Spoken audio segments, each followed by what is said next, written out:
That's the one thing about our audience. They always want a new guy to break through the glass ceiling. All you have to do is just be real. Allow me to reintroduce myself. I am the jabroni beating, pie eating, trailblazing, eyebrow raising, talking is done, you're out of your class, no sleep till Brooklyn, The Rock whips your ass.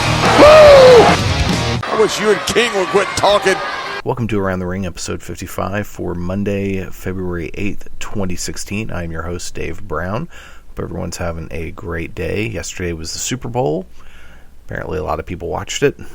I didn't because I don't give two shits. But there was a Daniel Bryan commercial for Tide, which I did see. And speaking of Daniel Bryan, he got a haircut. And there's rumored to be showing up tonight on Monday Night Raw. I guess we'll see what happens. A few other things. Apparently, Brock Lesnar is going to be on the show, and R-Truth is going to be accosted some more by Goldust, and Chris Jericho still isn't happy with AJ Styles. So, well, let's talk about real quick. Let's talk about last week's Raw, and then some of this other stuff will make sense. So. Last week, Raw was in Birmingham, Alabama, and the show opened up with Brock Lesnar and Paul Heyman doing an in-ring promo, which is interrupted by Dean Ambrose. Comes out, gets right into Lesnar's face, says, "Take me to Suplex City," and it was, he got right up in Brock's face. It was good. It was nice that the show did not open with an authority promo, so that was cool. I like the idea of Dean Ambrose going against Brock Lesnar. I hate, though, the reality that the only reason Dean Ambrose is in the main event of Fastlane is to eat the pin. I mean, let's be honest. Either Roman Reigns is going to win, and that's a 95% possibility, or Brock Lesnar is going to win. Either way, Dean Ambrose is going to be eating the 3 count, which is really screwed up because... of the 3, I think Ambrose is probably the most over. I mean, you could argue that Brock Lesnar actually is the most over, but Ambrose is certainly far more over than Roman Reigns. And, we'll kind of get to that here in a minute. Kalisto had a match against Rusev, who had Lana with him. Alberto Del Rio was on commentary, and he was fucking awful on commentary. Oh my God. Kalisto won via countout. This match was a complete and total fucking botch fest. It was just ridiculous. So I'm still having a really hard time. What's the word I'm looking for? Basically somehow recognizing the fact that the Alberto Del Rio, or Alberto El Patron, that we saw last season on Lucha Underground, that we saw on Ring of Honor a few episodes, that was in AAA, that fiery guy is the same just boring as hell dude that we are seeing on WWE. I can't wrap my head around that this is the same dude. I don't know what the deal is. It's like he walks into a WWE arena and all of his charisma, everything about him that's interesting just goes away. Just boop, boop, gone. Because he was awful in this. We then had Roman Reigns and Dean Ambrose hanging out backstage looking at the WWE World Heavyweight title, which for some reason is just sitting on a table. Stephanie comes in. And... she is trying to set the stage for someone to turn on the other between Ambrose and Reigns, which I'm not going to throw out the possibility of one of them turning heel. I doubt it's going to happen. They've got such a hard-on for Roman Reigns being a babyface that, Vince knows best. That's what he believes, I think. Anywho. Stephanie says that the main event for tonight will be Roman Reigns and Dean Ambrose versus the New Day, to which the crowd started chanting "New Day rocks," which was great. I loved that. New Day, super over. Brie Bella then had a backstage interview with Renee Young talking about Nikki Bella's surgery. She was interrupted by Charlotte and the Nature Boy. Charlotte's just 1,000 times better as a heel. The Usos had a match against the Social Outcasts, specifically Heath Slater and Curtis Axel with Adam Rose. Lillian Garcia botched the announcement, said the Usos were Grammy Award winners instead of Slammy Award winners. It was so bad that when they came back from commercial, they had to replay it, and then the announcers had to make fun of it, and then they had to kind of make fun of it ad nauseum. I mean, the first time they did it was fine, but if anything is a great example of the fact that Vince McMahon is a bully at heart, it's this. She screwed up, made an honest mistake. Granted, she fucks up a lot, but what do? They humiliate her and talk about it over and over and over for the next few hours. That's ridiculous. Leave the bitch alone, man. The poor girl has put up with your stupidity for so long, and she's probably got Vince screaming in her ear as well. It's just, old man's got to go.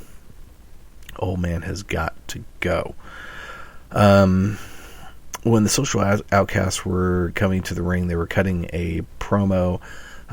Said that Bo Dallas, i.e. Bo Rida, was in his studio recording a song.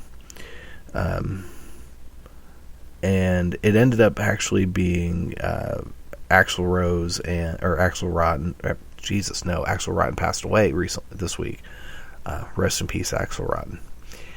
It was Curtis Axel and Adam Rose.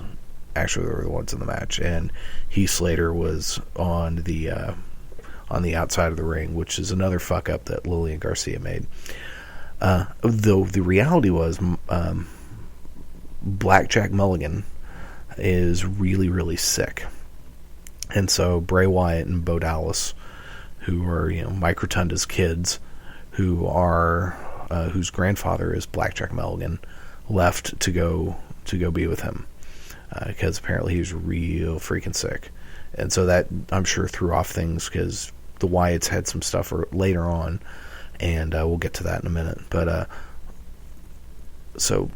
thoughts and prayers go out to Blackjack Mulligan and his family. Hope recovers soon. He was fantastic to watch, and tell you what, the Wyndham clan, hell of a dynasty. Oh, but this match itself was all sorts of boring. Usos got the win. I'm really enjoying the Social Outcasts. I think they're very entertaining, and the fact that they keep losing, I don't think hurts them at all. But this match was fucking boring. We then had the Miz TV with AJ Styles. AJ Styles was not given a mic, and the Miz the entire time did not let him talk. At one point he said he wanted to mentor AJ, and then the Miz just freaking went off. He went off on the crowd. He went off on AJ about, this is the big time. The E is as important as the W in WWE. And this whole rant, I think, was really something. This was straight from Vince McMahon's heart. And now, granted, the WWE is a much larger stage than anything else in professional wrestling right now. That's true. But that doesn't discount any of the other organizations, the work that the wrestlers do, or the fans. Eventually AJ had enough, and then he attacked Miz, much to the love of the entire crowd. They popped big time for that. There was a story that came out that AJ Styles was in an interview and said that the character, when he met Vince McMahon, he said that his character, he wants him to basically be this pit bull. He's not the biggest guy, he's not the tallest or the strongest, but he is rabid, and he's just going to go after people. Then on SmackDown, which I've seen clips of the match, but I didn't see the whole match, AJ beat Miz with the Calf Killer, which they're now calling the Calf Crusher. Not as cool of a name, but oh well. During the match, though, he broke a couple of the Miz's teeth with a backhand hit. It's just fucking brutal. But you know what? Miz, I'm sure Miz is a nice guy. He seems like a nice enough dude, but his character is total dick. And so yeah. So this, I think overall they're doing a pretty good job with AJ. They're getting him out there. They're gonna have. It looks like they're having him feud. His first feud really is going to be with Chris Jericho. As long as he wins the feud, that's important. He can lose a match at some point, but he needs to win the feud. Having him go against, a guy like The Miz and beat The Miz. The Miz is a former world champion. He, for as much of a joke as he is, he did headline WrestleMania. He beat Curtis Axel, a former Intercontinental champion.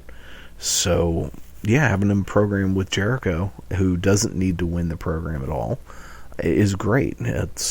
And they, if that first match they had is any indication, they're going to have some great matches still. But yeah, the thing really that I got most out of that segment is I think Miz was speaking straight from Vince McMahon's heart, and that's pretty screwed up. We then had Brie Bella versus Charlotte with Ric Flair on the outside. So apparently Brie and Alicia Fox are now baby faces. They can't make up their damn mind what they want to do. Brie got the win with a roll-up after some shenanigans with Ric Flair and Alicia Fox. It seems like they're setting up a match. Brie and Charlotte are going to face off at Fastlane, and that's going to work toward a triple threat match. Becky Lynch, Sasha Banks, and Charlotte at WrestleMania, which is definitely the way to go. There was a flashback or highlights of the Big Show attacking the Wyatts on SmackDown. Apparently he's a babyface now. We then had Eric Rowan with Luke Harper and Braun Strowman against the Big Show. Big Show got the win, but afterwards had to stare down with Strowman, and they got the piss beaten out of him by the Wyatts. Boring. Who cares? Titus O'Neil against Tyler Breeze. Poor Tyler. Oh, man. I just knew from the minute he came out, I was like, oh, this poor bastard's going to get jobbed out to Titus O'Neil. And guess what happened? He got jobbed out to Titus O'Neil. Now, on the one hand, this sucks what they're doing with this guy, which is dick all. And it sucks because he's really freaking talented. The guy is so good. So much better than so many of the other, lower mid-card guys. So freaking good. But he's going to just be a joke because they don't know what the fuck to do with him. And until someone like, Triple H takes over, it can understand the booking of these smaller dudes. He's screwed. Solomonster on his show this week said, basically compared him to Fandango. And I would say that's a fair comparison, except the fact that he is 1,000 times better than Fandango in the ring. This was a very short match. The only thing that was good about this is the fact that Tyler got his entire entrance, which was nice. We then had Paul Heyman and Brock Lesnar kicking it backstage. Triple H comes in. Triple H then asks Heyman to leave. Heyman does. There's a stare down between him and Lesnar. Lesnar says, basically, I'll see you at WrestleMania. Yada, yada. And we then had one of the highlights of the show, which was Dolph Ziggler against Kevin Owens. And you know what? This is a feud. I love watching these two guys work together. Great fucking match. This was another excellent, excellent match. These two have great chemistry. Ziggler got the win. Owens was great at one point. After the match, Owens threw paper, like he was out of the ring because he got hit with a zigzag out of the middle of nowhere, and so he's on the outside of the ring, he's leaning on the announcer's desk, and he's pissed. So he grabs a bunch of Michael Cole's papers and he throws them at Cole, and he knocks over JBL's hat, and JBL says something along the lines of "What the hell did my hat ever do to you?" It was just great. Kevin Owens is such a good heel. I still think that at least once Ziggler needs to do the super kick to the camera a la the Young Bucks when he's coming into the ring. I think that would be fantastic, especially as much as the super kick has become such a big part of his repertoire. We then had a Black History Month vignette with Mark Henry. It was a really good little vignette. And then we had Sasha Banks versus Becky Lynch. Sasha cuts a promo, says she's going out on her own. Naomi and Tamina come out, says they're giving Sasha their blessing. They do that whole unity thing, and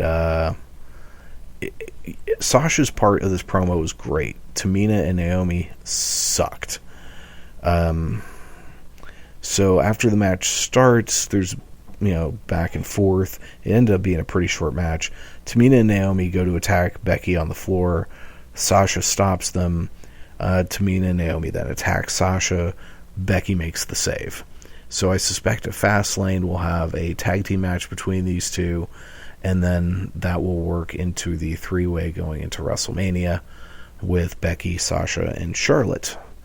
At which point I'm suspecting Sasha will win, but Becky could win too. Whoever wins, and I think Sasha's the one to do it, but I think Sasha needs to win. She needs to show up on Monday Night Raw. She needs to hold up that belt and say, you know what? This isn't a Divas division anymore. This is a women's division. I'm not a diva. I am a professional wrestler. And this title will no longer do. And then she needs to pull out a new women's championship belt. That's what they need to do. Hopefully they will. We then had a sneak peek of Legends with JBL with Ron Simmons. I have not had a chance to watch this yet, but I really want to. I always loved Ron Simmons, especially his work in the NWA / WCW. First Black World Champion. And he was a guy, I think, especially in the beginning as Farouk in WWE or WWF at the time. He was horribly misused. He was good with the Nation of Domination, and he was good in the APA. He and JBL were great together. But Ron Simmons is a guy I really, really like. We had then Chris Jericho was doing a backstage interview with Renee Young, pretty much just talking about AJ Styles. We then had another one of the highlights of the show, just because it's so ridiculously funny. R-Truth is looking backstage for Goldust, and he goes into the men's room.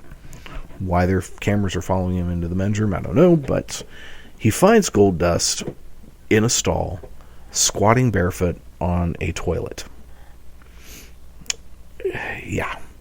Goldust still says, hey, I really want you to be my partner. R-Truth says no. They're going to tag at some point. It was funny. I enjoyed it. I like their chemistry together. And then we had the main event, the New Day versus Roman Reigns and Dean Ambrose.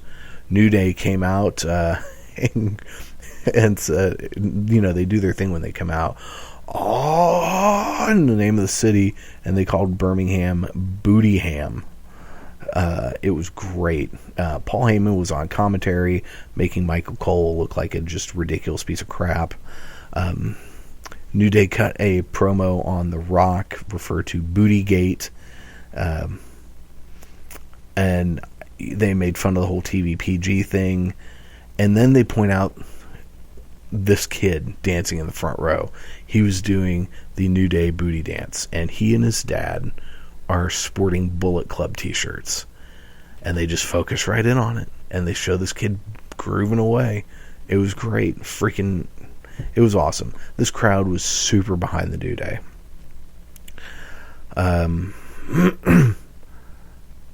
And then they did the introductions for the baby faces. Roman Reigns came out first, which surprised me. He was not very loved.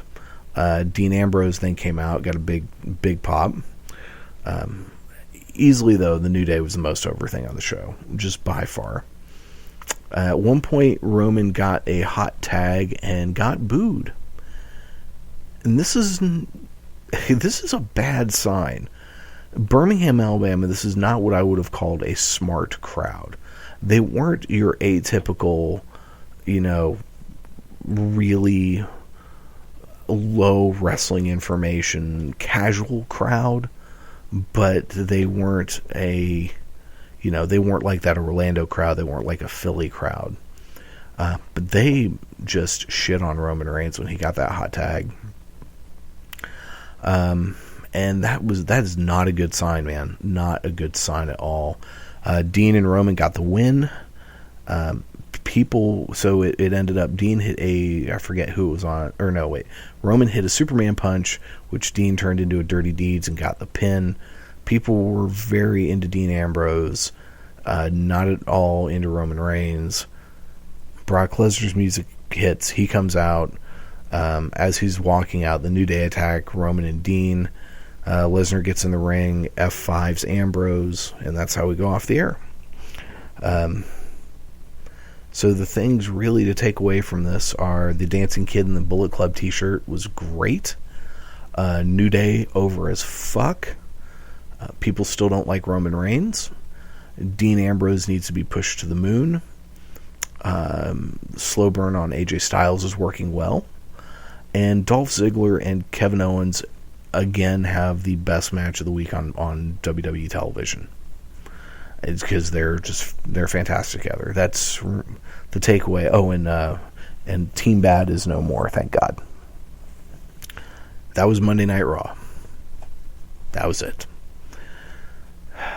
So let's talk about NXT. Let's get into NXT. So a couple bits of NXT news. They released about 5 people this week, 3 of which have been on TV at various points. Sylvester Lefort, excuse me, Simon Louis, is that his name? Simon, yeah, the guy who looks like Crazy Kane, and Bull Dempsey. No more Bullfit. That made me sad. I mean, Sylvester Lefort and Simon Louis, they're gone. That's fine. They were, no offense to the guys, but they were never impressive, and they hadn't been used on TV in forever.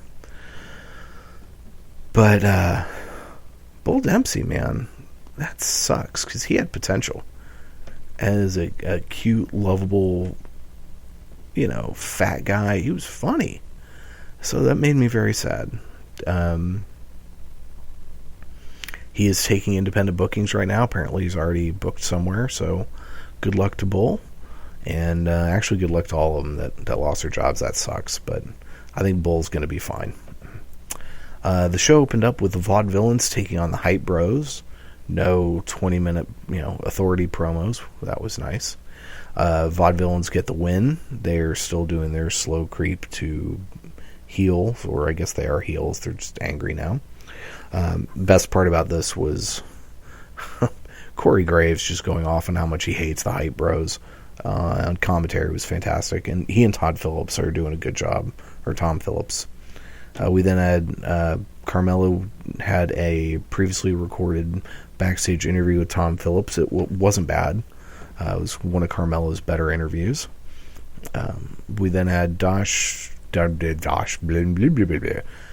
Wilder and Scott Dawson had a backstage interview with Alex Rhea, whatever his name is.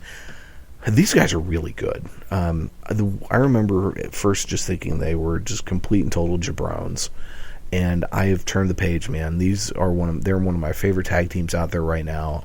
I think their promos are great. Their interviews are fantastic. Their in-ring work is just awesome. They're not flippy or anything. They really are the second coming of Arn Anderson and Tully Blanchard in a lot of ways. And you know what? Wrestling needs that right now. We then had Carmella taking on Emma with Dana Brooke.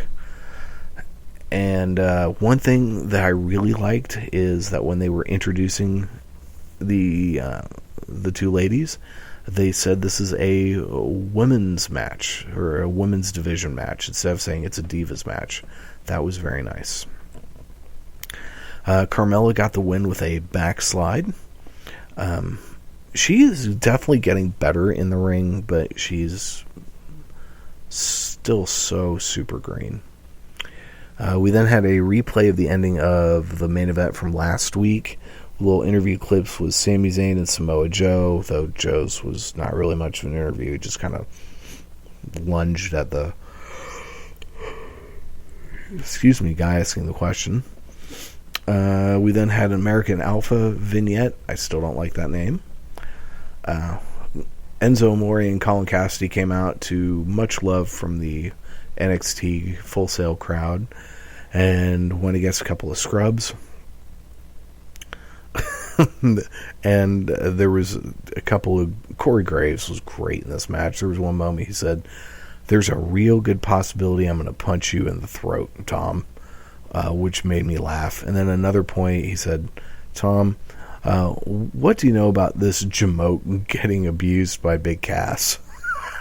It just cracked me up. For one, he called the dude a Jamoke. That was awesome. And there was one moment where Cass just threw one of these guys over the top rope onto the floor. I mean, he gave this kid air. Enzo and Cass got the win with a rocket launcher, and then they cut a promo before the match. I don't know what they're doing with these guys. They did appear on a house show recently, a WWE house show. So I guess they're getting them ready for the main stage, the big time, as WWE likes to call it. Apparently the crowd was super into them, knew all their shtick, so that's a good sign. Then we had an Apollo Crews backstage interview, and then we had William Regal in his office about to make an announcement about the situation with the main event from the previous week. He gets interrupted by Baron Corbin, who comes in and says, "I better be part of this announcement you're going to make." And Regal says, "The one thing for certain that we know about this match from last week was you lost." And basically was like, get out. So he announces that in 2 weeks, we're going to have a rematch with Samoa Joe going against Sami Zayn to determine the number one contender, and that winner will face Finn Balor at the NXT TakeOver Dallas match special.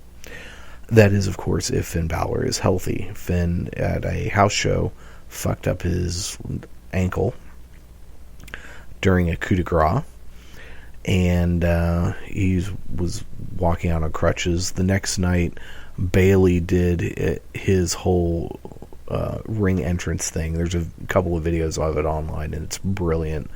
I think those two are really good friends. They just seem to really like each other a lot. And she just did his intro so good. It was so great.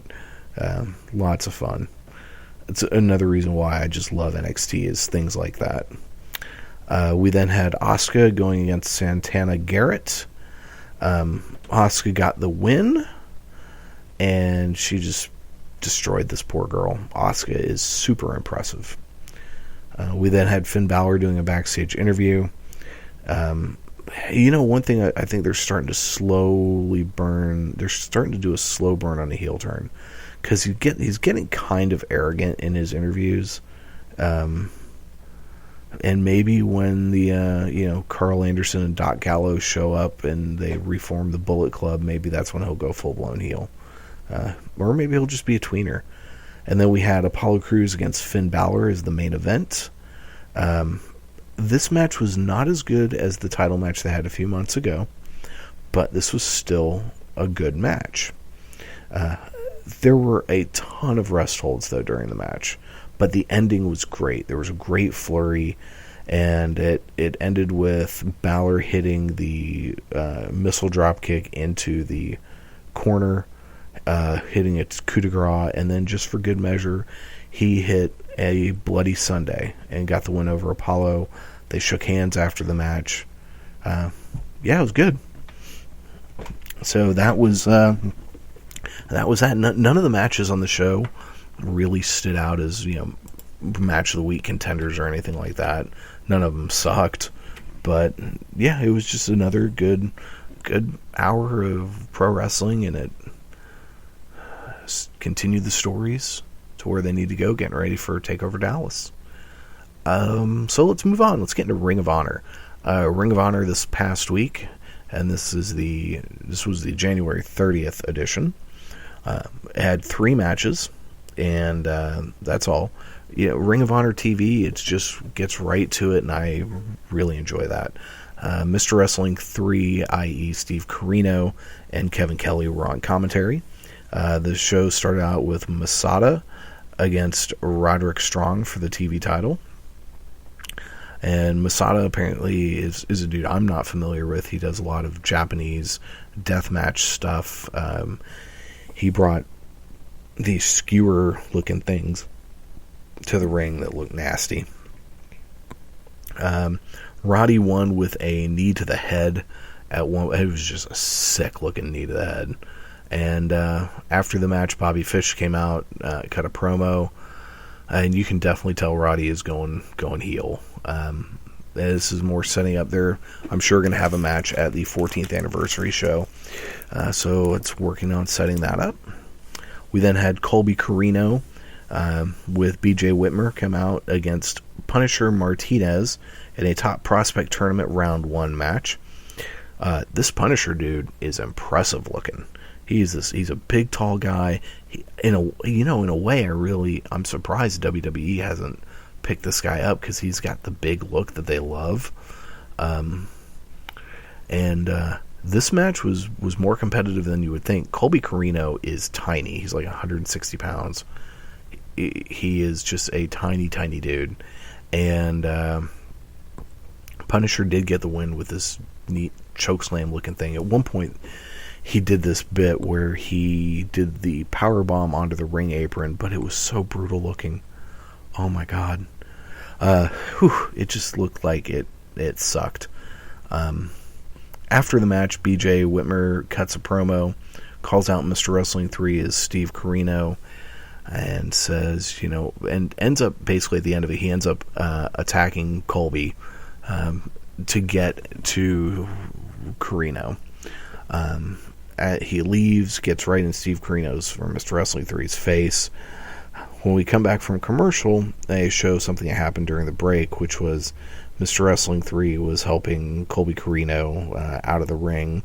So I guess he's out of the decade, which at this point the decade is simply, if this is the case, the decade is BJ Whitmer and Adam Page.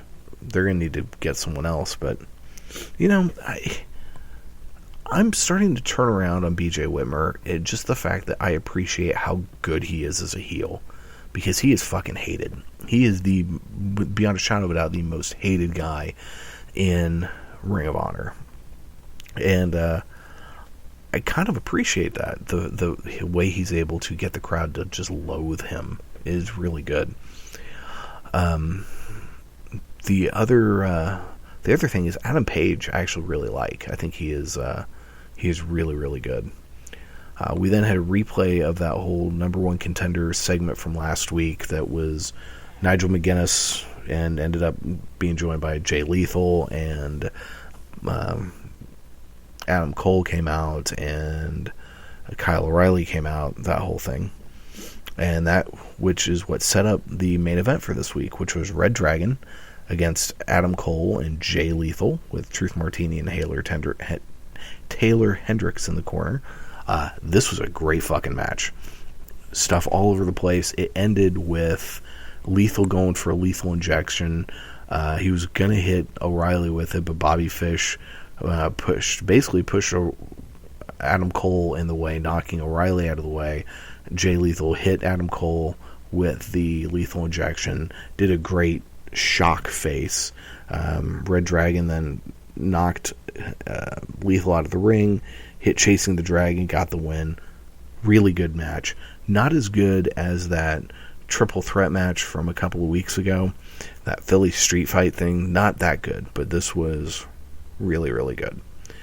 And that was Ring of Honor. I mean, it's short, sweet, to the point, no fucking around. They just do their thing. And then let's go ahead and get into Lucha Underground, episode 2 of season 2.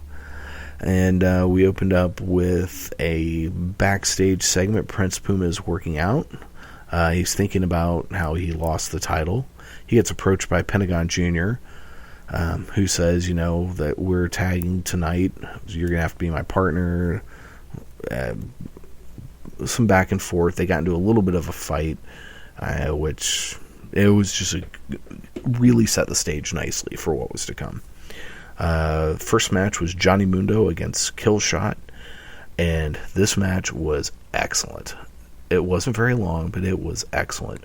Mundo hit just a devastating looking spear onto Killshot on the floor.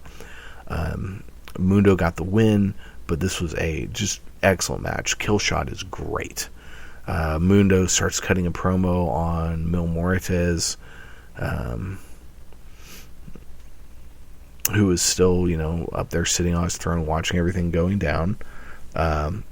This is Cage comes out, interrupts Mundo, also calls out Mil Muertes, gets in the ring, challenges Mundo.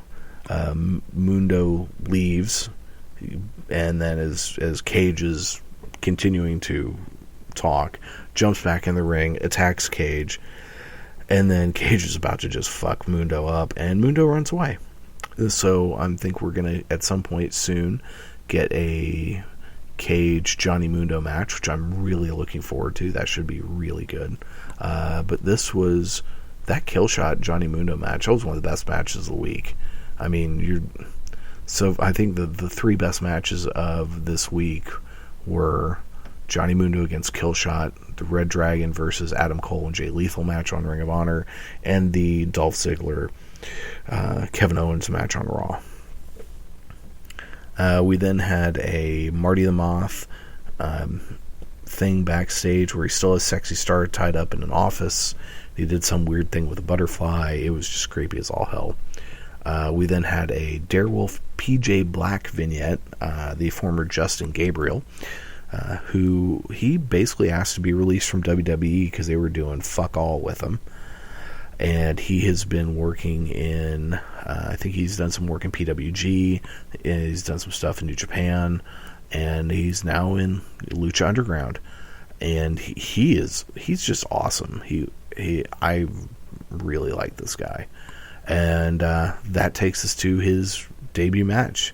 It was the Mac against PJ Black. Black was super freaking over. The Mac, for a guy who's, you look at him, doesn't look like he's in the best shape in the world. That guy can move. He did a standing moonsault at one point. And Mac got the win. He caught PJ Black with a stunner when Black was coming off the top rope for the win. Surprising that he won, but this was a really good match. Not quite as good as the Killshot Mundo match, but still really good. And it's nice that while I don't think PJ Black should have lost on his debut, you think about it, Prince Puma lost his debut and he was the first champion. He lost that first match against Johnny Mundo. So they do things differently in Lucha Underground, and I like that. We had a Cobra Moon vignette. She is a lady coming to the temple. Don't know anything about her. And then the main event was the Disciples of Death with Katrina against Prince Puma and Pentagon Jr. in a 3-on-2 handicap match. And it was all right. Pentagon and Puma got the win, and then fought afterwards. And I think this is building for a Pentagon Prince Puma feud, which will then maybe lead to Pentagon going after Mil Muertes. I like it, man. Pentagon Jr. is awesome. They are doing, they aren't doing shit with him down in AAA. So I think that he's being billed just perfectly in Lucha Underground. And he and Puma are going to have good chemistry together. They're going to have some great matches. Because it's fucking Ricochet. I mean, this guy's incredible. The show ends then with another backstage segment. You hear a familiar voice talking to this dude whose name I've already forgotten, but he was wearing the mask of his father, who was the guy that Black Lotus killed in the final episode of last season. And it is then revealed that this familiar voice we're hearing is Rey Mysterio. So Rey Mysterio is heading to the Lucha Underground, which will be great. Now, there are rumors flying around that he may be heading back to WWE after WrestleMania due to issues he's having with AAA. who knows how long his contract is with AAA or with Lucha Underground. I don't have any desire to see Rey Mysterio back in WWE. I think he's another one of those guys at this point. It's going to be more interesting seeing him other places. Yeah, there are new faces in WWE right now that he could work with, but hell, I'd rather see him in Ring of Honor. I'd rather just see him other places. New Japan. He doesn't need to go back to WWE.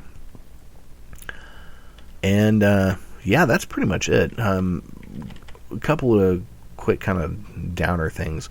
Bret Hart did make an announcement that he has prostate cancer and that he is dealing with that. So our thoughts and prayers go out to him and his family through that.